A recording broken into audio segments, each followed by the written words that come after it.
नमस्कार विद्यार्थी मित्रांनो, अभ्यास करूया या चॅनलवरती तुमचं स्वागत आहे. विद्यार्थी मित्रांनो, आपण आज इयत्ता 7वी बघा संकलित मूल्यमापन 2023-24 मराठी प्रथम भाषा बघा इयत्ता 7वीचा हा पेपर आहे संकलित मूल्यमापनचा. तर आपण हा पेपर बघणार आहोत पूर्ण. तर बघा प्रश्न 1 बघा, खाली परिच्छेद वाच व त्या आधारित 4 प्रश्न तयार करून सांगा. तर बघा 4 गुणांच्या तुम्हाला हे 4 प्रश्न तयार करायचे आहेत याच्यावर.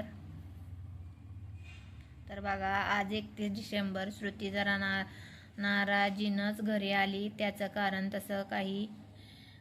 तसंच होतं. वर्गात तिच्या मॅडमने तिला 9 वर्षाचा संकल्प विचारला. इतरांपेक्षा वेगळा संकल्प सांगता न आल्यामुळे ती नाराज झाली.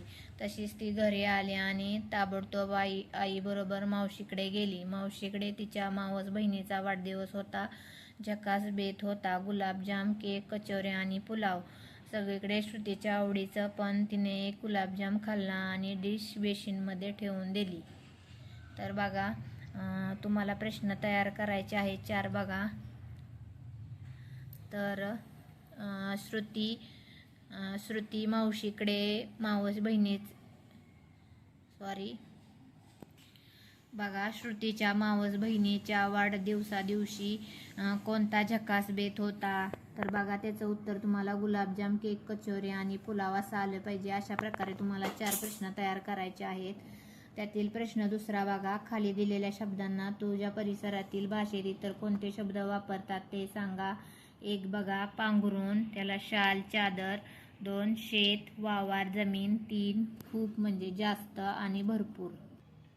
प्रश्न 3 बघा, इयत्ता 7वीच्या पाठ्यपुस्तकातील तुला आवडणारी एक कविता तालसुरात अभिनय सादर करा. 4 बघा, दिलेल्या परिच्छेदाचे योग्य अवरोहासह वाचन करा. त्यातील लेखी चाचणी बघा. प्रश्न 5, खालील परिच्छेद वाच व त्याखालील दिलेल्या प्रश्नांची उत्तरे लिहा. बघा परिच्छेद दिलेला आहे आणि त्याखालील पहिलं प्रश्न बघा, दिलेले विधान योग्य आहे की अयोग्य ते लिही. 1 चित्र काढल्याने मनाला समाधान, आनंद मिळतो. योग्य आहे बघा. 2 कागदावर चित्र काढताना आकारबद्ध रेखाटन महत्त्वाचे नसते. अयोग्य. बघा, एखादे कौशल्य सर्वांनाच प्राप्त होत नाही. या विधानाशी तू सहमत आहेस का? सहमत असतील तर का, किंवा असहमत असशील तर का ते साकारान लिहा. बघा सहमत आहे आणि उत्तर लिहिलेलं आहे खाली, ते तुम्ही वाचा. तर बघा प्रश्न 6, खाली चित्र पाहावं त्याचे वर्णन तुमच्या शब्दात लिही. तर बघा इथं चित्र दाखवलेलं आहे, त्यावरून तुम्हाला इथं लिहायचं आहे आणि उत्तरही लिहिलेले आहे. प्रश्न 7 बघा, इथं पण चित्र दिलेलं आहे आणि त्याबद्दल 6-7 वाक्यात वर्णन करायचं आहे तुम्हाला. तर बघा आपण पुढील प्रश्न बघूया. प्रश्न 8 बघा. प्रश्न 8, दिलेल्या सूचनेनुसार लेखन कर. तुझ्या परिसरातील निसर्ग सौंदर्य वाढवण्यासाठी तू काय करशील? 2 मुद्दे लिहा. बघा झाडे लावीन आणि स्वच्छता ठेवीन.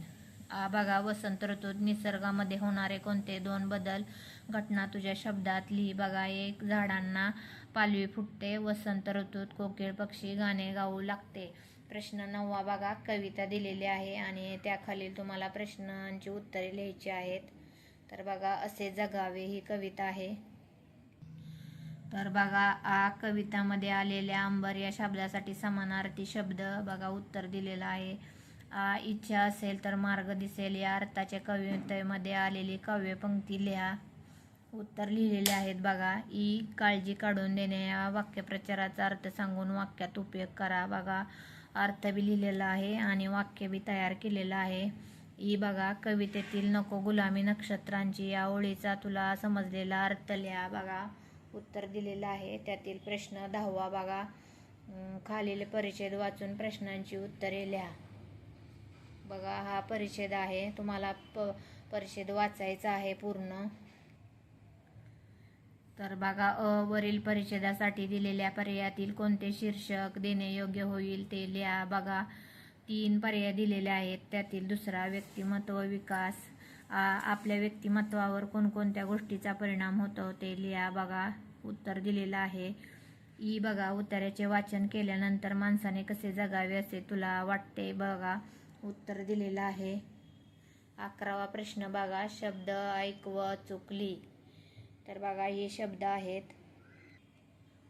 12वा प्रश्न बघा, मुलाखतीद्वारे सैनिकाकडून त्यांच्या कार्याची माहिती मिळवण्यासाठी 5 प्रश्नांची प्रश्नावली तयार करा. बघा प्रश्न तयार केलेले आहेत, वाचा तुम्ही. आणि त्याखालील 13वा प्रश्न बघा,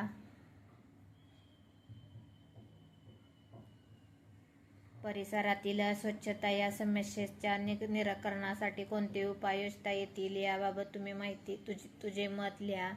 तर बघा हे लिहिलेलं आहे, वाचा तुम्ही.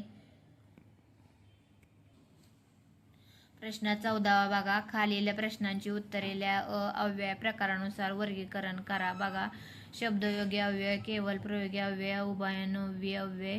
तर बघा वरील कडून अबब आणि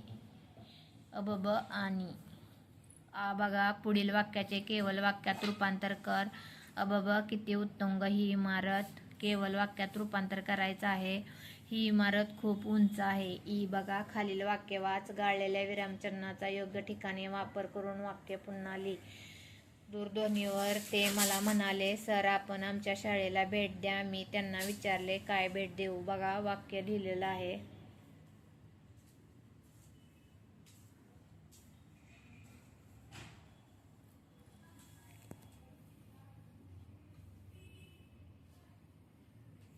तर बघा विद्यार्थ्यांनो, आपण असा इयत्ता 7वीचा मराठी या विषयाचा संकलित मूल्यमापन 2023-24चा आपण पेपर बघितलेला आहे. आणि तुम्ही हा पूर्ण पेपर पाहिला असेल तर या चॅनलला तुम्ही सबस्क्राईब करून ठेवा. तुम्हाला असेच नवीन नवीन पेपर पाहायला भेटणार आहेत. आणि व्हिडिओ पूर्ण बघितल्याबद्दल विद्यार्थी मित्रांनो तुमचे खूप खूप धन्यवाद.